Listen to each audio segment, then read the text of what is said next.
Hello, good morning. আমি ডলি।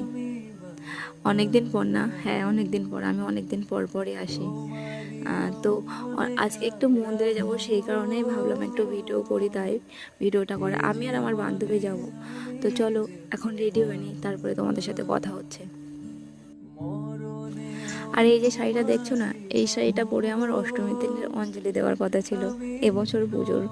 কিন্তু আমার দুর্ভাগ্য, আমি অঞ্জলিটা এবছর দিতে পারিনি। আমার প্রচণ্ড শরীর খারাপ ছিল সেই সময়টা, তাই আমি পুজো দিতে পারিনি। তবে এবছর না, হয়নি, নেক্সট ইয়ার অবশ্যই ভালো কিছু হবে, ভালোভাবে দেবো। তো ঠাকুর দেখতেও এবছর আমি যেতে চাইনি, আমার দিদি আমাকে জোর করে নিয়ে গেছিলো। ভেবেছিলাম ভিডিও করব, অনেক কিছু আশা ছিল এবছর, কোনো আশাই পূরণ হয়নি। যাই হোক, সময়টা হয়তো খারাপ যাচ্ছিলো, তাই পরের বছর ভালো কিছু হবে।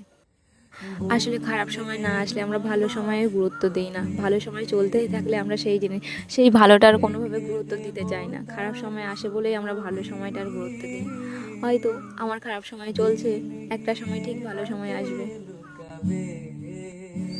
এই তো তারপরে বাড়ি থেকে গুছিয়ে বার হয়ে যায়। আমাদের ট্রেন টাইম ছিল 11টা 5-এ, কিন্তু আমরা প্রথম ট্রেনটা মিস করে ফেলি। আমার বান্ধবী অবশ্য আমার আগেই পৌঁছে গেছিলো, ও টিকিট কেটে দাঁড়িয়েছিল, কিন্তু আমিও ঢুকি আর ট্রেনটাও বেরিয়ে যায়, ট্রেনটা ধরতে পারি না। তারপরে ট্রেনটা ধরে আমরা যাই। তারপর ওখানে পৌঁছে আমার বান্ধবীর একটা কথা মনে পড়ে, যে আমরা 9টা 41-এ ট্রেনটা ধরলে হয়তো অনেক ভালো করতাম। সেই ট্রেনটা ধরলে আমরা মেন মন্দিরটাও খোলা পেতাম আর ভালোভাবে পুজো দিতে পারতাম। কিন্তু তাও 12টার পরে পৌঁছিয়েছি, মেন মন্দিরটাও বন্ধ হয়ে গেছিলো, কিন্তু তাও আমরা পুজো দিতে পেরেছি। তাও ভালো, আমরা নিজেরা নিজেদের মতো করে পুজো দিতে পেরেছি।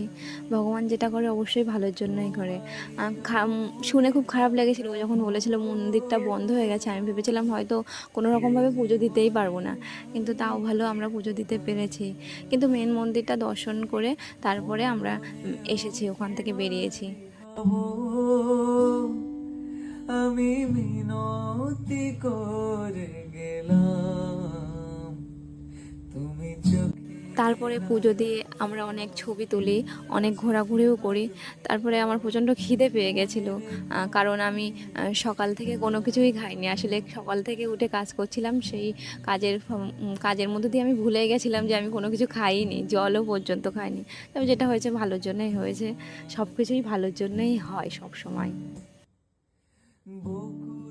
তারপরেও আমাদের ছবি তুলে হয় না, আমরা খাওয়া দাওয়া করে আবারও ছবি তুলতে বাড়াই রোদের মধ্যে, ঘুরে ঘুরে অনেক ছবি তুলি। তারপরে ওর মনে পড়ে যে তোকে একটা জায়গায় নিয়ে যায়। যাওয়ার পথে এই দোকানটা দেখি, এই দোকানের দিকে অনেক সুন্দর সুন্দর জিনিস ছিল, বেশ ভালোও লাগছিলো, শিব ঠাকুরও ছিল, আমার খুব